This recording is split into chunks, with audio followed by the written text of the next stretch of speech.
So the Highlands are an interesting place. They're similar on a map to from north south to Seattle, Washington. And I grew up in Seattle, Washington, so there was rain, same type of weather patterns. And so I felt actually quite right at home having grown up in Seattle.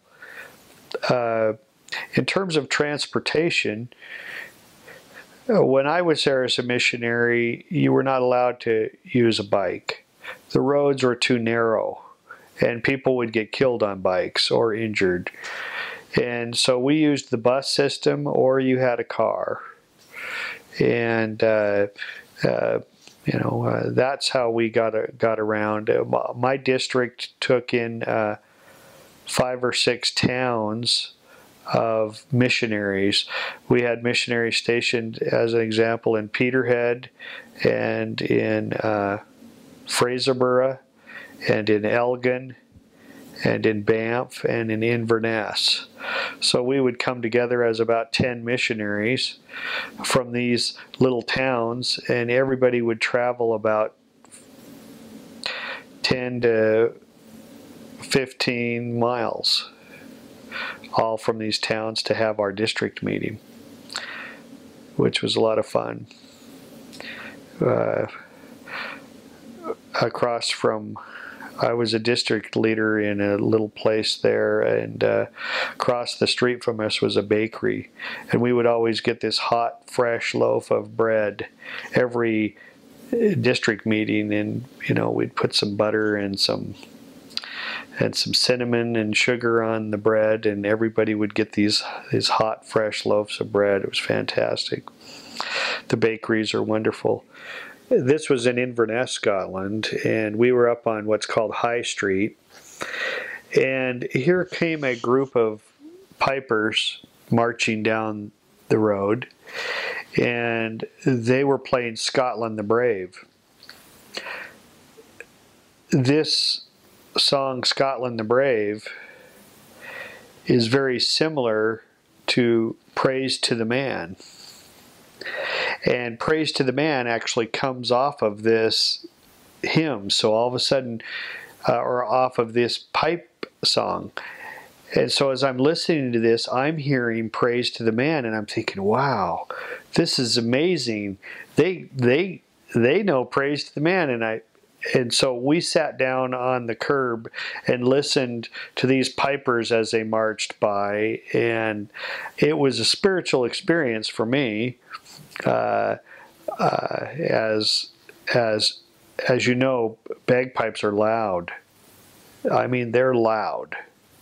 That's why you always see a piper off in the distance, because if he's piping right in front of you, the decibel level is just too much. But it was the most fantastic experience, and I just kind of sat on a curb and wept as I listened to this hymn, really. And they had no idea that they were, of course, singing a hymn from our church, but so many things of music, are really integrated with society and wherever you live. But it was a fantastic experience. It was wonderful. Another thing that comes to mind up in the Highlands is it's rather cold at times, and so your heating source might be your little tiny fireplace, and sometimes you might have coal to put in your little fire, or wood, or what have you. But there was one area where I had ice on the window about that thick, I think, in the middle of winter. But we'd get our little fire going and warm up our shoes and so on in our little apartment. And so and then on a beautiful day in Scotland in the middle of summer, absolutely just gorgeous, absolutely beautiful weather, clear skies and so forth. At that time, most people, half the people rode bikes. You'd see wee little ladies on their bikes, and they'd have a little basket in the front of their bike, and they would go down to the meat shop, and they would go to the bakery, and they would go here, and they would go there, and that's how they commuted. Yeah,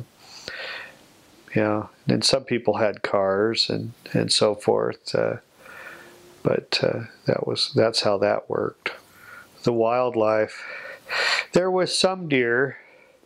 The wildlife were the Scottish people walking around with their kilts on. You had to be careful. Some of the men would like to walk around with their kilts on and nothing on under them, and you know they're a hardy bunch.